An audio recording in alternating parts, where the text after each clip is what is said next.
Hi everyone, this is Sai Kumar. Welcome to Shri Sai tutorial. ఈరోజు live టెస్ట్లో భాగంగా 7th క్లాస్ సైన్స్ కంటెంట్కు సంబంధించిన 8వ టెస్ట్ను నిర్వహించుకోబోతున్నాం. అదేవిధంగా ఈ డైలీ టెస్ట్ల యొక్క పీడిఎఫ్స్, అదేవిధంగా సిలబస్కు సంబంధించిన అంశాలను తెలుసుకోవాలి అనుకుంటే కనుక ఖచ్చితంగా ఈ వీడియో కింద డిస్క్రిప్షన్లో ఉన్నటువంటి మన గ్రూప్స్ యొక్క లింక్స్ ద్వారా జాయిన్ అవ్వండి. ఇక లైవ్ టెస్ట్లోకి వెళ్దాం. ఈరోజు లైవ్ టెస్ట్లో భాగంగా మనం మొదటి క్వశ్చన్ వచ్చేసి సంపూర్ణ పుష్పంలో 1, 3, 2, 4 వలయాల్లో పుష్ప భాగాలు వరుసగా. ఆప్షన్స్ వచ్చేసి ఆప్షన్ 1 కేసరావళి, ఆకర్షణ పత్రాలు, రక్షక పత్రాలు, అండకోశం. ఆప్షన్ 2 రక్షక పత్రాలు, కేసరావళి, ఆకర్షక పత్రాలు, అండకోశం. ఆప్షన్ 3 కేసరావళి, రక్షక పత్రాలు, ఆకర్షణ పత్రాలు, అండకోశం. ఆప్షన్ 4 ఆకర్షణ పత్రాలు, కేసరావళి, అండకోశం, రక్షక పత్రాలు. లైవ్ చూస్తున్న వాళ్ళంతా మీ యొక్క ఆన్సర్ని కామెంట్ చేస్తూ ఉండండి. ఇక్కడ జాగ్రత్తగా గమనిస్తే నేను వరుసగా అడగలేదండి పుష్ప భాగాలు, వాటి యొక్క వలయాల్లో ఉండేవి.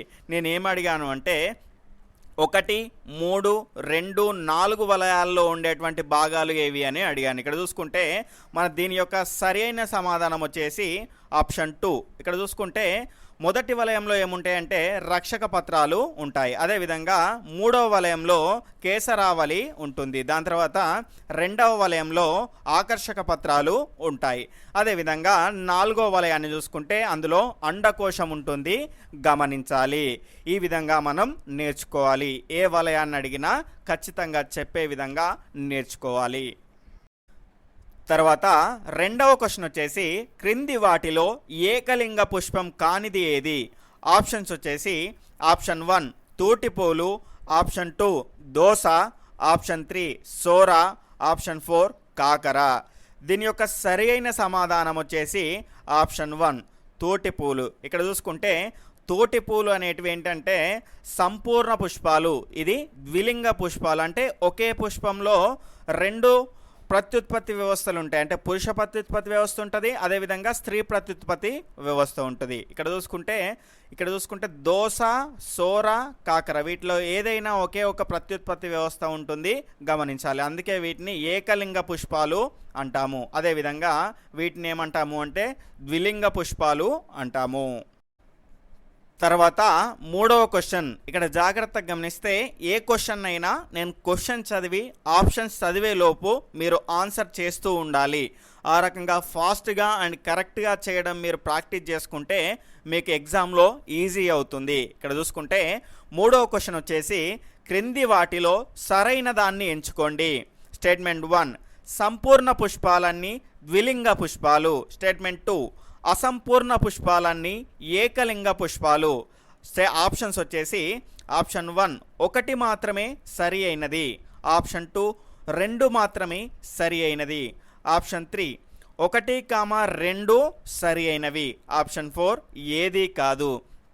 ఇక్కడ జాగ్రత్తగా గమనిస్తే దీని యొక్క సరి అయిన సమాధానం వచ్చేసి మనం ఏమడిగాడు, క్వశ్చన్ చూసుకోవాలి ఒకసారి. క్వశ్చన్ ఏమడిగాడు, సరైనది అడిగాడు. ఇందులో సరైనది ఏంటంటే 1 మాత్రమే సరి అయినది, రెండవది సరైనది కాదు.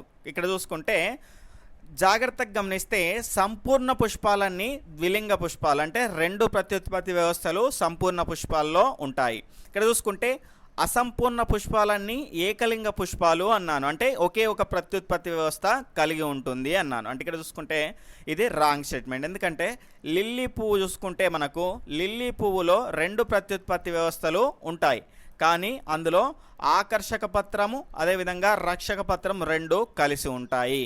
కాబట్టి రెండవ స్టేట్మెంట్ అనేది రాంగ్. తర్వాత 4వ క్వశ్చన్ వచ్చేసి జిలేబీ తయారు చేసేవారు జిలేబీ పిండికి ఈస్ట్ అనే ఒక పదార్థాన్ని కలుపుతారు. ఇది ఒక. ఆప్షన్స్ వచ్చేసి ఆప్షన్ 1 శిలీంధ్రం, ఆప్షన్ 2 శైవలం, ఆప్షన్ 3 వైరస్, ఆప్షన్ 4 బ్యాక్టీరియా. దీని యొక్క సరి అయిన సమాధానం వచ్చేసి ఆప్షన్ 1 శిలీంధ్రం. ఇక్కడ చూసుకుంటే జిలేబీ తయారు చేసేవారు జిలేబీ పిండి అంటే బాగా అంటే పొంగడానికి ఏం చేస్తారంటే దానికి ఈస్ట్ని కలుపుతారు. దాని ద్వారా జిలేబీలన్నీ చాలా బాగా పొంగుతాయి. ఇక్కడ చూసుకుంటే దానికి కలిపే ఈస్ట్ అనేది శిలీంధ్రం, గమనించాలి. ఐదవ క్వశ్చన్ వచ్చేసి బ్రయోఫిల్లం బిగ్నోనియా మొక్కలలో కొత్త మొక్కలు ఉత్పత్తి చేసే భాగం ఏది? ఆప్షన్ 1 కోరకాలు, ఆప్షన్ 2 లశునాలు, ఆప్షన్ 3 దుంపలు, ఆప్షన్ 4 కాండపు కనుపు. దీని యొక్క సరి అయిన సమాధానం వచ్చేసి ఆప్షన్ 1 కోరకాలు. ఇక్కడ జాగ్రత్తగా గమనిస్తే బ్రయోఫిల్లం బిగ్నోనియా అనేది రణపాల మొక్క యొక్క శాస్త్రీయ నామం. రణపాల మొక్క ఏ రకంగా ఉంటుంది? ఈ రకంగా దాని యొక్క పత్రం అనేది ఈ రకంగా ఉంటుంది రణపాల మొక్క యొక్క. ఇక్కడ చూసుకుంటే ఇక్కడ ఉన్నటువంటి ఈ కోరకాల ద్వారా ఏమవుతుందంటే కొత్త మొక్క అనేది ఉత్పత్తి అవుతుంది. అంటే వీటి యొక్క పత్రాల ద్వారా, దీనిలో పత్రాల యొక్క కోరకాల ద్వారా ఏమవుతుంది అంటే కొత్త మొక్క అనేది ఉత్పత్తి అవుతుంది, గమనించాలి. తర్వాత ఆరవ క్వశ్చన్ వచ్చేసి ఈ క్రింది వాటిలో సరికానిది ఏది? స్టేట్మెంట్ 1 ఒక పుష్పంలోని పరాగరేణువులు అదే పుష్పంలోని కేసరాన్ని చేరడాన్ని ఆత్మపరాగ సంపర్కం అంటారు. స్టేట్మెంట్ 2 ఒక పుష్పంలోని పరాగరేణువులు మరో పుష్పంలోని కీలాగ్రాన్ని చేరడాన్ని పరపరాగ సంపర్కం అంటారు. ఇక్కడ సరికానిది ఏది అని అడిగాడు. ఆప్షన్స్ చూసుకుంటే ఆప్షన్ 1 1, 2 సరికావు, ఆప్షన్ 2 1 మాత్రమే సరికాదు, ఆప్షన్ 3 2 మాత్రమే సరికాదు, ఆప్షన్ 4 2 సరైనవే. ఇక్కడ జాగ్రత్తగా గమనిస్తే సరికానిది వచ్చేసి ఆప్షన్ 2 1 మాత్రమే సరికాదు. ఇక్కడ జాగ్రత్తగా గమనిస్తే ఒక పుష్పంలోని రేణువులు అదే పుష్పంలోని కీలాగ్రాన్ని చేరడాన్ని ఆత్మపరాగ సంపర్కం అంటారు. నేను ఏమిచ్చాను ఇక్కడ? కేసరాన్ని అని ఇచ్చాను కాబట్టి ఇది రాంగ్ ఆప్షన్. కాబట్టి రెండవది సరి అయినది, 1 సరి అయినది కాదు, గమనించాలి. తర్వాత 7వ క్వశ్చన్ వచ్చేసి క్రింది వానిలో భూగర్భ కాండం నుంచి ప్రక్క శాఖలో ఉత్పత్తి అయ్యే మొక్క కానిది. ఆప్షన్స్ వచ్చేసి ఆప్షన్ 1 డాలియా, ఆప్షన్ 2 పుదీనా, ఆప్షన్ 3 స్ట్రాబెర్రీ, ఆప్షన్ 4 చేమంతి. దీని యొక్క సరి అయిన సమాధానాన్ని లైవ్ చూస్తున్న వాళ్ళంతా కామెంట్ చేస్తూ ఉండండి. ఇక్కడ జాగ్రత్తగా గమనిస్తే దీని యొక్క సరి అయిన సమాధానం వచ్చేసి ఆప్షన్ 1 డాలియా. డాలియా అనేది ఒక నీటి మొక్క. ఇది వేరు ద్వారా కొత్త మొక్కను ఉత్పత్తి చేస్తుంది. అదేవిధంగా పుదీనా, స్ట్రాబెర్రీ, చేమంతి ఇవన్నీ భూగర్భ కాండం నుంచి ప్రక్క శాఖలో ఉత్పత్తి అయ్యే మొక్కలు. అంటే ఇక్కడ చూసుకుంటే కాండం ఉంటుంది కదా, ఆ కాండం నుంచి అంటే భూగర్భంలో ఉన్నటువంటి ప్రక్క కాండాలు ఉంటాయి కదా, ఈ రకంగా మనకు చామంతి అనేది ఈ రకంగా ఉంటే దానికి ప్రక్కన ఈ రకంగా ఈ కాండం అనేది ఈ రకంగా పాక్కుంటూ పోతూ ఉంటుంది. పాక్కుంటూ పోయి ఏం చేస్తుంది? కొత్త మొక్కలను ఉత్పత్తి చేస్తూ ఉంటుంది. తర్వాత 8వ క్వశ్చన్ వచ్చేసి శిలీంధ్రాల ప్రత్యుత్పత్తి వేటి ద్వారా జరుగును? ఆప్షన్స్ వచ్చేసి ఆప్షన్ 1 లశునాలు, ఆప్షన్ 2 సిద్ధ బీజాలు, ఆప్షన్ 3 కోరకాలు, ఆప్షన్ 4 గ్లాడియోలి. దీని యొక్క సరి అయిన సమాధానం వచ్చేసి ఆప్షన్ 2 సిద్ధ బీజాలు. శిలీంధ్రాల యొక్క ప్రత్యుత్పత్తి అనేది సిద్ధ బీజాల ద్వారా జరుగుతుంది. ఇక్కడ జాగ్రత్తగా గమనిస్తే ఈ సిద్ధ బీజాలు ఏ రకంగా ఏర్పడతాయి అంటే ఒక బ్రెడ్ ముక్కను తీసుకొని ఒక పళ్ళెంలో మూత పెట్టేసి ఉంచండి. ఒక 4-5 రోజుల తర్వాత కనుక మనం చూస్తే ఆ బ్రెడ్ పైన తెల్లని బూజు అనేది ఏర్పడుతుంది. ఆ బూజునే మనం శిలీంధ్రం అంటాము. అదేవిధంగా ఆ తెల్లగా ఉన్నటువంటి బూజును మనం బ్రెడ్ మోల్డ్ అని కూడా అంటాము. ఇక్కడ చూసుకుంటే జాగ్రత్తగా గమనిస్తే ఈ తెల్లగా ఉన్నటువంటి బూజు అనేది సిద్ధ బీజాలుగా ఏ రకంగా మారుతుందంటే దీన్నే ఇంకో 4-5 రోజులు కనుక అలాగే ఉంచామనుకోండి, సిద్ధ బీజాలు ఉన్నటువంటి నల్లని పొడి అనేది ఏర్పడుతుంది. ఈ రకంగా ఈ పొడి అనేది వేరే వాటిపైన పడ్డప్పుడు మళ్ళీ అక్కడ శిలీంధ్రాల ప్రత్యుత్పత్తి అనేది జరుగుతుంది, గమనించాలి. తర్వాత 9వ క్వశ్చన్ వచ్చేసి ఒక ఆవాల మొక్క తన జీవిత కాలంలో సుమారుగా ఎన్ని వేల గింజల్ని ఉత్పత్తి చేస్తుంది?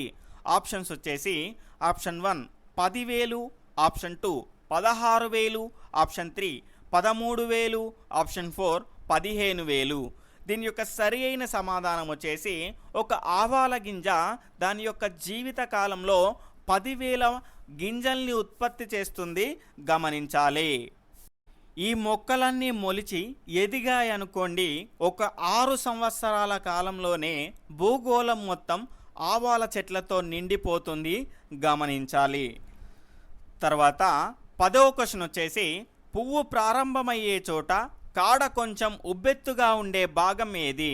ఆప్షన్ 1 పుష్పవృంతం, ఆప్షన్ 2 పుష్పాసనం, ఆప్షన్ 3 పుష్పపీఠం, ఆప్షన్ 4 పుష్పదళం. దీని యొక్క సరి అయిన సమాధానం వచ్చేసి ఆప్షన్ 2 పుష్పాసనం.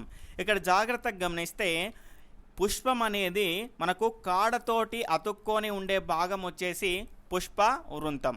అలా కాకుండా ఇక్కడ చూసుకుంటే పుష్పం ఈ రకంగా స్టార్ట్ అవుతుంది కదా, స్టార్ట్ అయిన తర్వాత ఇక్కడ ఇది కాండంతో కలిపే భాగమేమో పుష్ప వృంతం. తర్వాత పుష్పం స్టార్ట్ అయిన తర్వాత రక్షక పత్రావళి ఈ రకంగా స్టార్ట్ అవుతుంది కదా, ఇక్కడ కొంచెం ఉబ్బెత్తుగా ఉంటుంది.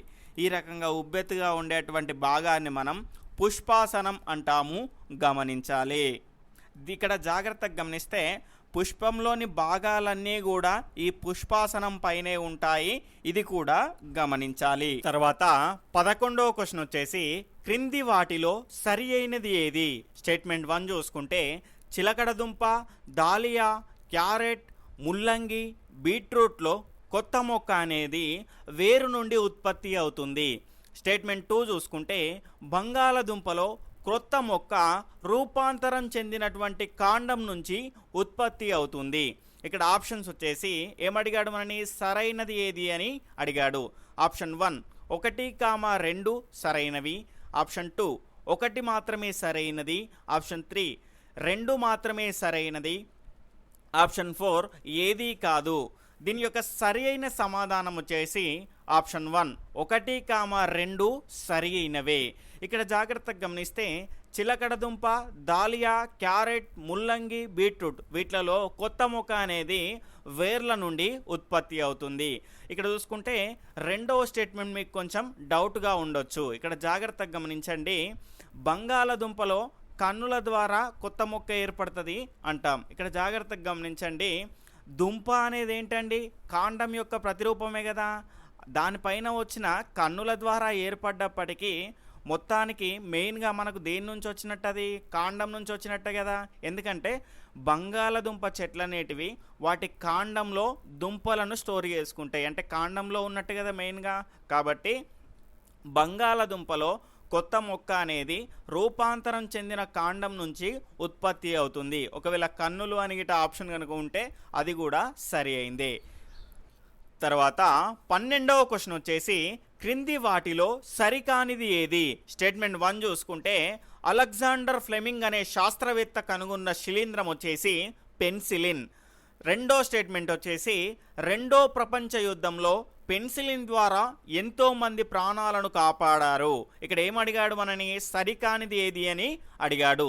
ఆప్షన్స్ వచ్చేసి ఆప్షన్ 1 1 మాత్రమే సరికాదు, ఆప్షన్ 2 2 మాత్రమే సరికాదు, ఆప్షన్ 3 1, 2 సరికావు, ఆప్షన్ 4 ఏదీ కాదు. దీని యొక్క సరి అయిన సమాధానం వచ్చేసి ఆప్షన్ 1 1 మాత్రమే సరికాదు. ఇక్కడ జాగ్రత్తగా గమనిస్తే అలెగ్జాండర్ ఫ్లెమింగ్ అనే శాస్త్రవేత్త కనుగొన్న శిలీంధ్రం పెన్సిలిన్ కాదండి, శిలీంధ్రం వచ్చేసి పెన్సిలియం. దాని నుంచి కనుక్కున్నటువంటి యాంటీబయాటిక్ వచ్చేసి పెన్సిలిన్, గమనించాలి. ఈ పెన్సిలిన్ ద్వారానే మనకు రెండో ప్రపంచ యుద్ధంలో చాలామంది ప్రాణాలను కాపాడారు. ఇది దేని నుంచి రక్షిస్తుంది అంటే బ్యాక్టీరియాల వల్ల కలిగే అనేక వ్యాధుల నుంచి ఇది రక్షిస్తుంది, గమనించాలి. తర్వాత 13వ క్వశ్చన్ వచ్చేసి, క్రింది వాటిలో ఆండ్రోసియంకు సంబంధం లేనిది ఏది? ఆప్షన్ 1 కేసరదండం, ఆప్షన్ 2 పరాగకోశం, ఆప్షన్ 3 పరాగరేణువులు, ఆప్షన్ 4 కీలము. దీని యొక్క సరి అయిన సమాధానం వచ్చేసి ఆప్షన్ 4 కీలము. ఇక్కడ జాగ్రత్తగా గమనిస్తే ఆండ్రోసియం అంటే ఏంటి అంటే పురుష ప్రత్యుత్పత్తి వ్యవస్థ. పురుష ప్రత్యుత్పత్తి వ్యవస్థలో కేసరదండం, పరాగకోశం, పరాగరేణువులు అనేటివి భాగాలు, కానీ కీలం అనేది మనకు స్త్రీ ప్రత్యుత్పత్తి వ్యవస్థకు సంబంధించింది, గమనించాలి. తర్వాత 14వ క్వశ్చన్ వచ్చేసి, క్రింది వాటిలో సరికానిది ఏది? స్టేట్మెంట్ 1 చూసుకుంటే లిల్లీ పుష్పాలలో కేసరావళి అండకోశం ఉండును. స్టేట్మెంట్ 2 వచ్చేసి లిల్లీ పుష్పాలలో రక్షక పత్రములు ఆకర్షక పత్రాలు కలిసిపోయి ఉండును. ఇక్కడ ఏమడిగాడు? క్రింది వాటిలో సరికానిది ఏది అని అడిగాడు.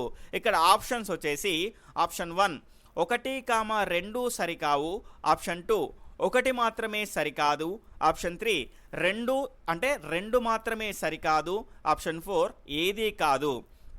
దీని యొక్క సరి అయిన సమాధానం వచ్చేసి ఆప్షన్ 4 ఏదీ కాదు.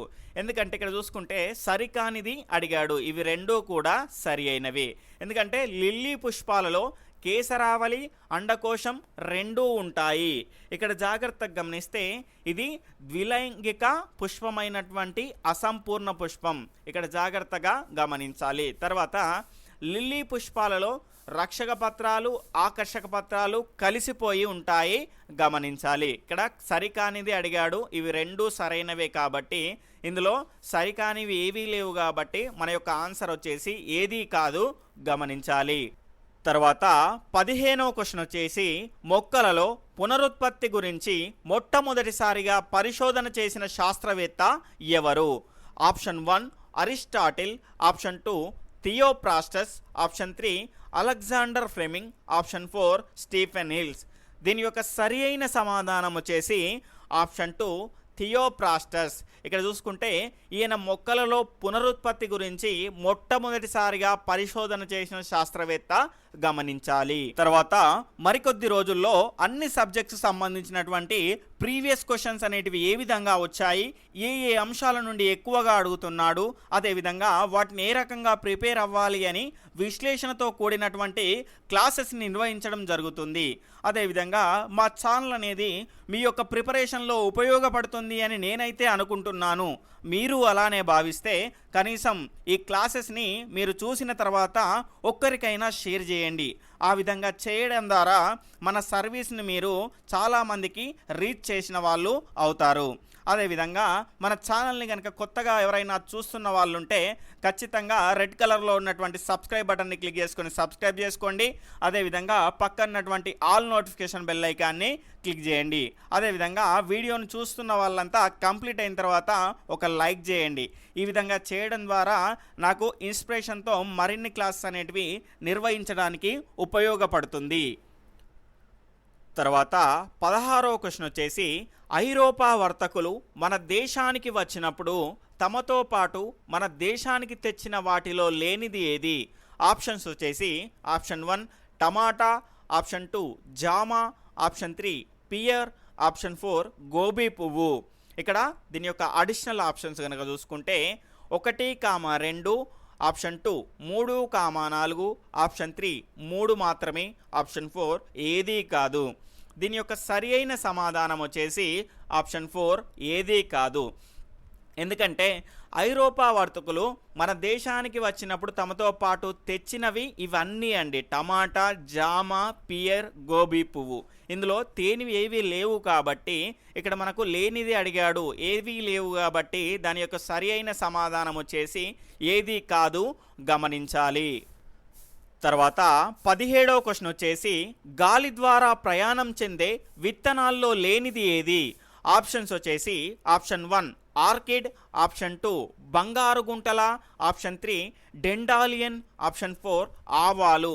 దీని యొక్క సరి అయిన సమాధానం వచ్చేసి ఆప్షన్ 4 ఆవాలు. ఇక్కడ జాగ్రత్తగా గమనిస్తే ఆర్కిడ్, బంగారు గుంటల, డెండాలియన్ ఇవన్నీ గాలి ద్వారా ప్రయాణం చెందుతాయి. అంటే వీటి యొక్క విత్తనాలు అనేటివి గాలి ద్వారా ప్రయాణం చెందుతాయి. అదేవిధంగా ఆవాలు యొక్క విత్తనాలు ఏ రకంగా ప్రయాణం చెందుతాయి అంటే పేలడం ద్వారా, అంటే అవి పేలిపోవడం ద్వారా వేరే చోటకు ప్రయాణం చెందుతాయి, గమనించాలి. తర్వాత 18వ క్వశ్చన్ వచ్చేసి పేలడం ద్వారా ప్రయాణం చెందే విత్తనాల్లో లేనిది ఏది? ఆప్షన్స్ వచ్చేసి ఆప్షన్ 1 చిక్కుడు, ఆప్షన్ 2 జిల్లేడు, ఆప్షన్ 3 ఆవాలు, ఆప్షన్ 4 బఠానీలు. దీని యొక్క సరి అయిన సమాధానం వచ్చేసి ఆప్షన్ 2 జిల్లేడు. ఇక్కడ జాగ్రత్తగా గమనిస్తే మనకు చిక్కుడు, ఆవాలు, బఠానీలు వీటి యొక్క విత్తనాల ప్రయాణం అనేది పేలడం ద్వారా జరుగుతుంది. అదేవిధంగా జిల్లేడు యొక్క విత్తనాల ప్రయాణం అనేది గాలి ద్వారా జరుగుతుంది. ఇక్కడ చూసుకుంటే జిల్లేడు కూడా పగులుతుంది, అంటే పేలుతుంది, కానీ దాని ద్వారా ఎక్కువ మొత్తంలో వాటి యొక్క విత్తనాలు అనేటివి ప్రయాణం చెందవు. కానీ వాటి యొక్క విత్తనాలు అనేటివి గాలి ద్వారా పైకి లేచి వేరే చోట పడడం ద్వారా ఆ విత్తనాలు అనేటివి మొలకెత్తుతాయి. కాబట్టి జిల్లేడు అనేది గాలి ద్వారా ప్రయాణం చెంది వాటి విత్తనాలను వేరే చోటుకు పంపిస్తుంది, గమనించాలి. తర్వాత 19వ క్వశ్చన్ వచ్చేసి క్రింది వాటిని జతపరచండి. ఇవి నేను జతపరిచేలోపు దీని యొక్క సరి అయిన సమాధానాన్ని కామెంట్ సెక్షన్లో కామెంట్ చేస్తూ ఉండండి. ఇక్కడ చూసుకుంటే మొదటిది పరాగరేణువులు. పరాగరేణువులు ఎందులో ఉంటాయండి? కేసరంలో ఉంటాయి, కాబట్టి ఇక్కడ సి అనేది వస్తుంది. తర్వాత అండము. అండం అనేది ఎందులో ఉంటుంది? అండాశయంలో ఉంటుంది, కాబట్టి ఇక్కడ ఏ అనేది వస్తుంది. తర్వాత మూడవది కనుల ద్వారా పునరుత్పత్తి. కనుల ద్వారా పునరుత్పత్తి దేనిలో జరుగుతుందండి? బంగాళదుంపల్లో జరుగుతుంది, ఇక్కడ డి అనేది వస్తుంది. తర్వాత ఆకుల ద్వారా పునరుత్పత్తి అనేది ఎందులో జరుగుతుంది? రణపాలలో జరుగుతుంది, కాబట్టి ఇక్కడ బి అనేది వస్తుంది. ఇక్కడ చూసుకుంటే 1C, అదేవిధంగా 2A, దాని తర్వాత 3D, దాని తర్వాత 4B ఎక్కడుందండి? ఆప్షన్ 1లో ఉంది, కాబట్టి దీని యొక్క సరి అయిన సమాధానం వచ్చేసి ఆప్షన్ 1 గమనించాలి. తర్వాత 20వ క్వశ్చన్ వచ్చేసి ద్విలైంగిక పుష్పాలలో లేనిది ఏది? ఆప్షన్ చూసుకుంటే ఆప్షన్ 1 ఉమ్మెత్త, ఆప్షన్ 2 మందారం, ఆప్షన్ 3 తూటిపూలు, ఆప్షన్ 4 బొప్పాయి. దీని యొక్క సరి అయిన సమాధానం వచ్చేసి ఆప్షన్ 4 బొప్పాయి. ఇక్కడ జాగ్రత్తగా గమనిస్తే ఉమ్మెత్త, మందారం, తూటిపూలు ఇవన్నీ సంపూర్ణ పుష్పాలు, అదేవిధంగా ద్విలైంగిక పుష్పాలు. ఇక్కడ చూసుకుంటే ఇందులో పురుష ప్రత్యుత్పత్తి వ్యవస్థ ఉంటుంది, అదేవిధంగా స్త్రీ ప్రత్యుత్పత్తి వ్యవస్థ కూడా ఉంటుంది, అందుకే మనం వీటిని ద్విలైంగిక పుష్పాలు అంటాం. అదేవిధంగా బొప్పాయి, ఇందులో పురుష ప్రత్యుత్పత్తి వ్యవస్థ వేరుగా, అదేవిధంగా స్త్రీ ప్రత్యుత్పత్తి వ్యవస్థ వేరుగా ఉంటుంది, కాబట్టి వీటిని ఏమంటాము అంటే ఏకలైంగిక పుష్పాలు అంటాము. ఉదాహరణ దోస, బీర, కాకర ఈ పుష్పాలను కూడా తీసుకోవచ్చు. తర్వాత ఈరోజు ప్రశ్నను కనుక చూసుకుంటే వానపాము కాకుండా చర్మ శ్వాసక్రియ జరిపే మరో 2 జీవుల పేర్లను తెలియజేయండి. అదేవిధంగా నిన్నటి క్వశ్చన్కు కనుక సమాధానాన్ని చూసుకుంటే నిన్నటి క్వశ్చన్ ఏంటంటే పత్రాలపై, మొక్కల యొక్క పత్రాలపై ఆయిల్ పోయడం ద్వారా ఏమవుతుంది అని అడిగాను. ఇక్కడ చూసుకుంటే మొక్కల యొక్క పత్రాలపైన మనం ఆయిల్ పోయడం ద్వారా ఏమవుతుంది అంటే ఆ పత్రాల యొక్క రంధ్రాలు అనేటివి మూసుకుపోతాయి. ఆ విధంగా మూసుకుపోవడం ద్వారా ఏమవుతుంది అంటే వాయువుల యొక్క వినిమయం అనేది జరగదు. ఆ రకంగా జరగకపోవడం వల్ల ఈ పత్రాలలో ఫోటోసింథసిస్, కిరణజన్య సంయోజక్రియ అనేది జరగదు. ఆ రకంగా ఆ పత్రాలు అనేవి పాడైపోతాయి, గమనించాలి.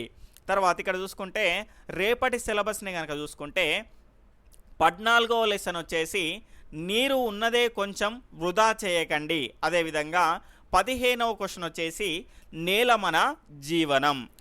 ఓకే ఫ్రెండ్స్, నా క్లాస్ కనుక మీకు నచ్చినట్లయితే తప్పకుండా లైక్ చేయండి, షేర్ చేయండి, మీ విలువైన అభిప్రాయాన్ని కామెంట్ రూపంలో తెలియజేయండి.